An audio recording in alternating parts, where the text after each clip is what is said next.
وَلَمَّا جَاءَتْ رُسُلُنَا لُوطًا سِیءَ بِهِمْ وَضَاقَ بِهِمْ ذَرْعًا، تو جب آئے ہمارے یہ فرشتادے بھیجے ہوئے، ہمارے یہ پیغامبر، یہ فرشتے لوط کے پاس، سِیءَ بِهِمْ،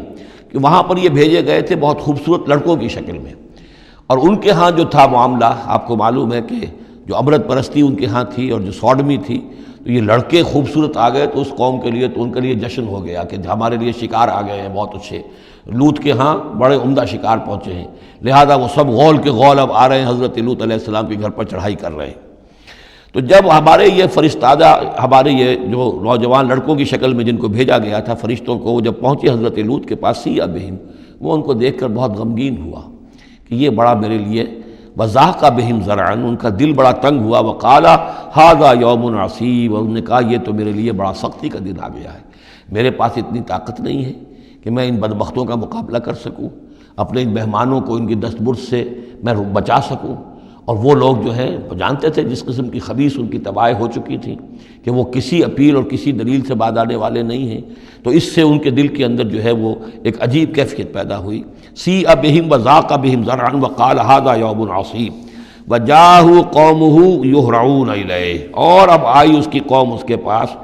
والہانہ دوڑتی ہوئی، بڑے خوشی سے ناچتے ہوئے آ رہے ہیں کہ آج تو ہمارے لیے جو ہے وہ بہت ہی عمدہ شکار پہنچ گیا ہے۔ وَمِن قَبْلُ كَانُوا يَعْمَلُونَ السَّیِّئَاتِ، اور وہ پہلے ہی سے ان گندے کاموں کے اندر ملوث تھے۔ قَالَ يَا قَوْمِ هَؤُلَاءِ بَنَاتِي هُنَّ أَطْهَرُ لَكُمْ، حضرت لوط نے فرمایا کہ دیکھو میری قوم کے لوگوں، میری بیٹیاں موجود ہیں، وہ تمہارے لیے بہت پاکیزہ ہیں۔ اس کے دو معنی کیے گئے، ایک تو یہ کہ بیٹیوں سے مراد ہے کہ جو تمہاری بیویاں ہیں وہ میری بیٹیوں کے مانند ہیں۔ نبی جو ہوتا ہے وہ گویا کہ قوم کے لیے والد کی جگہ ہے، جیسے کہ قرآن مجید میں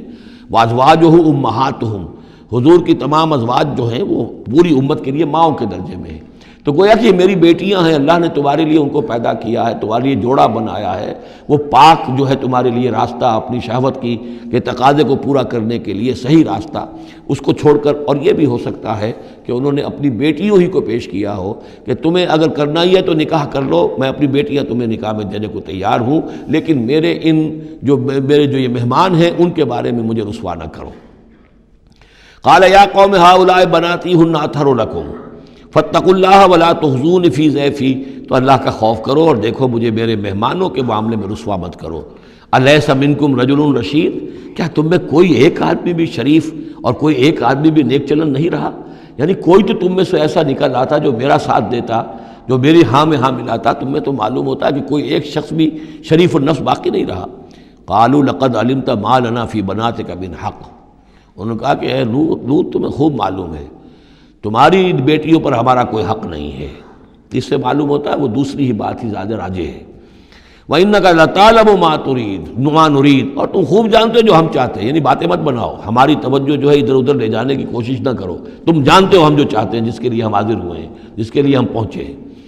قَالَ لَوْ أَنَّ لِي بِكُمْ قُوَّةً، انہوں نے کہا کاش کہ میرے پاس تمہارے مقابلے کے لیے کوئی طاقت ہوتی، او آوی الی رکن شدید، یا میں کوئی قلعہ ایسا ہوتا جس میں مضبوط میں جا کر پناہ لے لیتا اور تم سے اپنے آپ کو اور اپنے مہمانوں کو بچا لیتا۔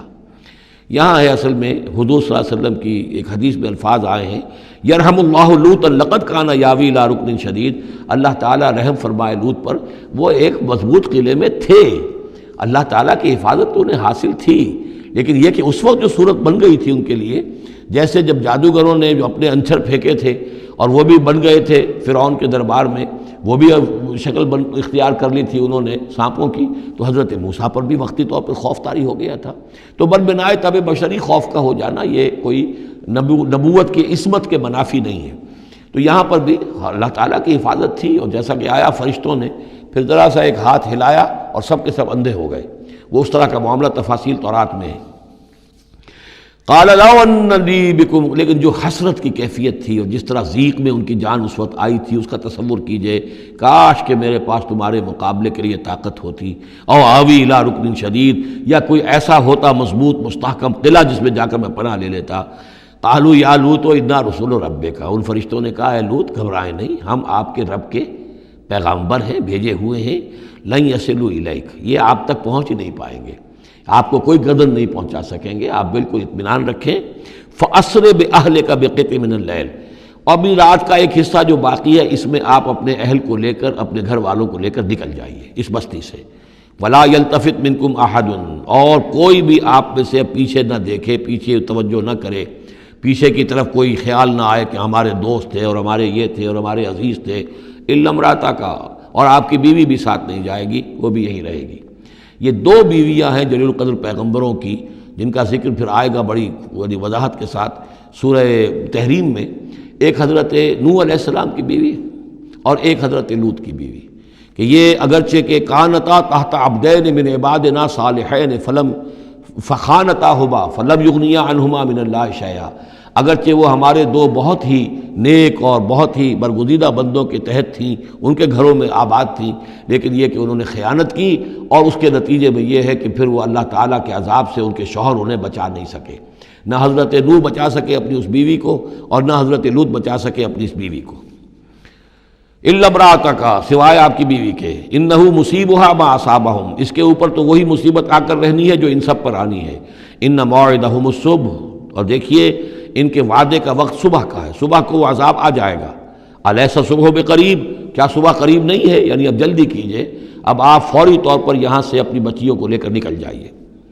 فلما جاء امرنا جعلنا عالیہا سافلہا، جب ہمارا حکم آ پہنچا ہم نے اس کے اونچے کو نیچا کر دیا، یعنی کسی بستی کو تلپٹ کیا جائے تو چھت نیچے ہو جائے گی اور جو بنیادیں اوپر آ جائیں گی۔ عالیہا سافلہا، الٹ کر رکھ دیا بستیوں کو۔ وامطرنا علیہا حجارۃ من سجیل، اور مزید ان کے اوپر ہم نے بارش برسائی کنکروں کی، پتھروں کی،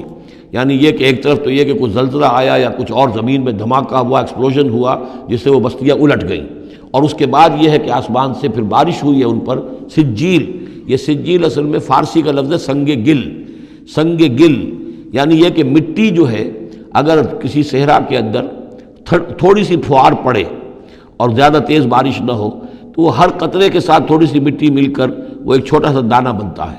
اور وہ پھر دھوپ جب پڑتی ہے تو وہ پھر پک جاتا ہے، جیسے کہ کہیں آپ اینٹیں پکاتے ہیں اپنے بھٹیوں کے اندر، یہ پھر کہلاتی ہے سنگ گل، یعنی یہ پتھر تو ہے لیکن یہ پتھر نہیں ہے، یہ مٹی کے بنے ہوئے پتھر ہیں، کنکر ہیں۔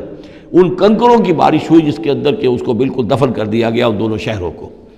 منضود، تہ بر تہ، تہ بر تہ، وہ جو بارش ہو رہی تھی کنکروں کی تہ بر تہ۔ مسومۃ عند ربک، اور وہ نشان زد تھے تیرے رب کی طرف سے، یعنی ہر ایک کے لیے معلوم تھا کہ کس کو کون سا پتھر لگنا ہے اور کون سا جو شخص ہے اس کی ہلاکت کس کے ذریعے سے ہونی ہے۔ وما ہی من الظالمین ببعید، اور یہ ان ظالموں سے کچھ زیادہ دور نہیں ہے، یعنی جو مشرکین مکہ ہیں، جو قریش ہیں اور عرب کے جو مشرک ہیں، ان سے یہ بستیاں کوئی دور تو نہیں ہیں، اس لیے کہ یہ جب جاتے تھے فلسطین کی طرف اپنے قافلے لے کر تو یہاں سے گزرتے تھے۔